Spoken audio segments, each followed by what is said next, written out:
Avui us explicaré 5 maneres de posar títol a un llibre. A vegades tenim el títol abans d'escriure el llibre, però normalment al final tenim dubtes o l'editorial ens proposa altres títols. Així que està bé tenir al cap quines possibilitats tinc a l'hora de posar el títol d'un llibre. Anem a veure uns exemples. La primera manera de posar títol a un llibre és posar el nom del protagonista. Molt fàcil, molt típic. Olive Kitteridge, per exemple, o Moby Dick. No és el protagonista, però és l'antagonista. Per tant, és com si fos el protagonista. Anna Karenina, o Emma, de Jane Austen, o Jane Eyre, de Charlotte Bronte. Tenim moltíssims. Quijote, moltíssims exemples. Si no saps quin títol posar al llibre i el teu protagonista té molta força, li pots posar el nom del teu protagonista. Quants llibres coneixem de detectius que la sèrie té el nom del detectiu? Doncs això. Segona possibilitat a l'hora de posar el títol d'un llibre. El lloc on passa l'acció. Si el lloc on passa l'acció és molt important, doncs, per exemple, la plaça del Diamant, de Mercè Rodoreda, o Cecil Beach, que ja us el vaig recomanar, o La casa lúgubre, de Charles Dickens, o Mansfield Park, de Jane Austen. Si teniu un lloc específic, una casa, un espai tancat, que diu molt dins de la història, podeu utilitzar el nom de l'espai com a nom del títol del llibre. Tercera manera de posar títol a un llibre. Descriure què passa en el llibre. Si no tens més idees, i a més imagina't que comences a escriure i tens una gran producció, al final no tens més idees, doncs una bona manera és descriure una mica el que passa o el cor del que passa dins del llibre. Això es feia molt en el segle XVIII, XIX, sobretot. Llavors, per exemple, tenim Goethe, amb els anys d'aprenentatge de Wilhelm Meister.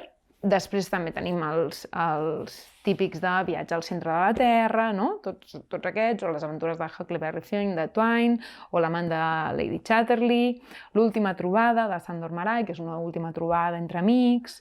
Fins i tot podríem dir el mecanoscrit del segon origen, que també d'alguna manera t'explica el segon origen de la humanitat, per tant, t'ho està descrivint. A Portrait of an Artist as a Young Man, del James Joyce, també és molt descriptiu, o La vida d'un buscón, de Quevedo.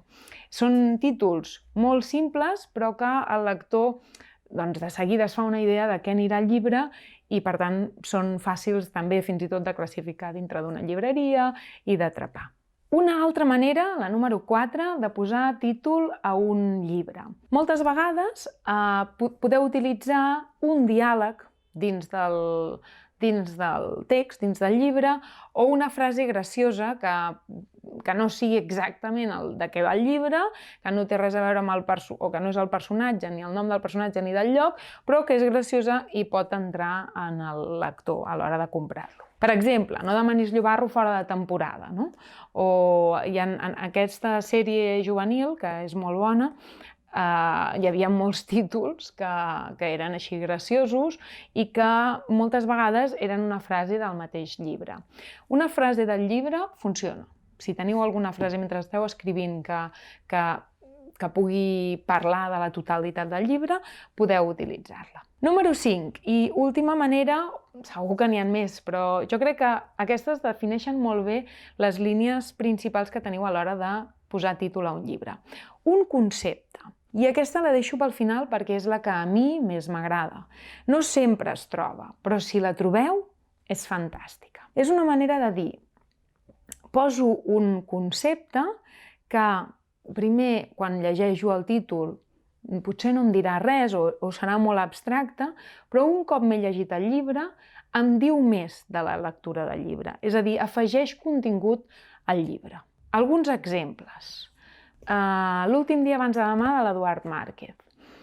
Al principi llegeixes l'últim dia abans de demà i et fas un embolic. Dius, com és això? Però després, quan llegeixes el llibre, te n'adones que és just el moment abans en què tot canvia, no? La vida d'algú.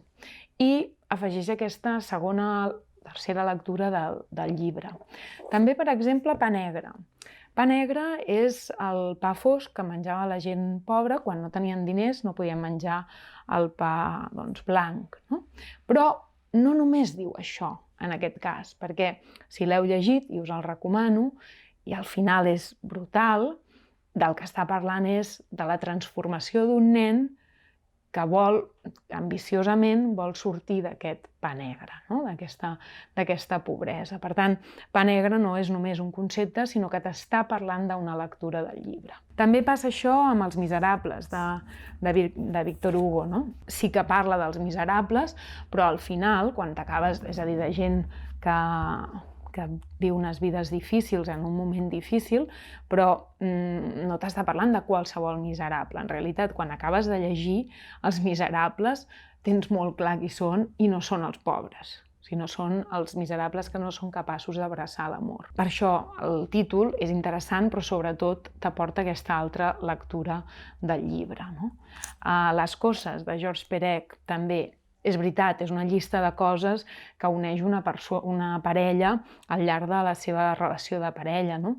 Però quan acabes de llegir-lo te n'adones que no és només això, sinó que és el suborn, d'alguna manera, de la classe mitjana durant els anys 60-70, i és a través de les coses, no? que anem adquirint. Per tant, és una altra lectura. D'aquests en trobareu molts. Demasiada felicidad, de la Munro, o El mar, de John Banville.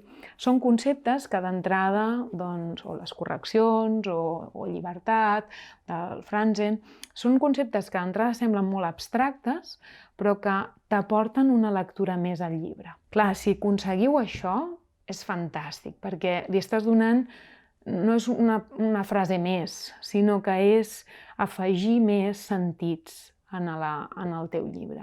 En el meu cas, quan vaig escriure 7 dies de Gràcia, 7 dies de Gràcia és bastant descriptiu, podríem entrar dins del descriptiu, perquè van ser 7 dies del setge de la revolta de les Quintes a Gràcia. No? Sí que hi ha una petita interpretació de Gràcia, un temps en el qual semblava que les coses podrien ser diferents, una mica com la Revolució Francesa en aquest sentit. Però al final és bastant descriptiu el títol. En canvi, l'abisme no és directament del que parla el llibre, tot i que sí que hi ha un precipici, sí que hi ha moltes coses, no? Però sí que del que parla em refereixo a nivell d'argument, però sí que en profunditat és l'abisme d'una persona davant d'ell mateix, davant de les decisions que prendrà ell a la vida respecte a com vol viure la seva vida, si amb una mentida o des de la identificació i l'acceptació dels seus orígens i de la seva veritat. Per tant, he optat en els dos casos per títols diferents. La nova novel·la que estic acabant és també més conceptual, el títol.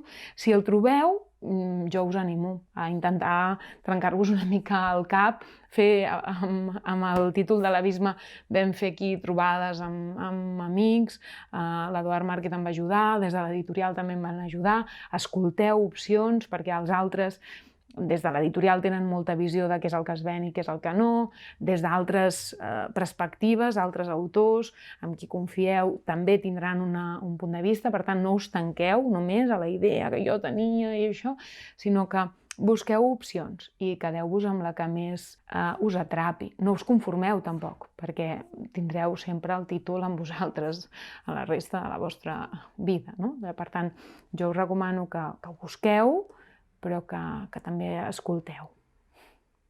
Molta sort.